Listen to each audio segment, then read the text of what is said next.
দীর্ঘ ১৭ বছর পর দেশে ফিরেছেন বিএনপির ভারপ্রাপ্ত চেয়ারম্যান তারেক রহমান।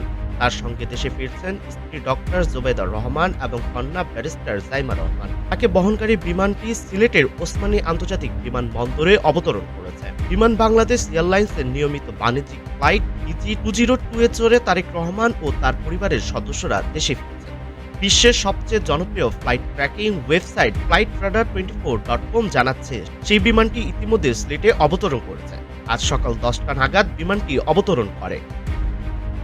এর আগে দেশের আকাশে ঢোকার পর তারেক রহমান একটি ফেসবুক পোস্ট করেছেন। সেখানে লিখেছেন, দীর্ঘ ৬,৩১৪ দিন পর বাংলাদেশের আকাশে। বিমান ও বিএনপির দলীয় সূত্রে জানা গেছে, ফ্লাইটটি সিলেটে ১ ঘন্টার একটি যাত্রা বিরতি দেবে।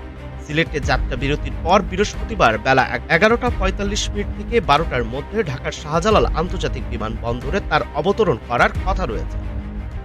ঢাকায় নেমে একাধিক কর্মসূচি আছে তার।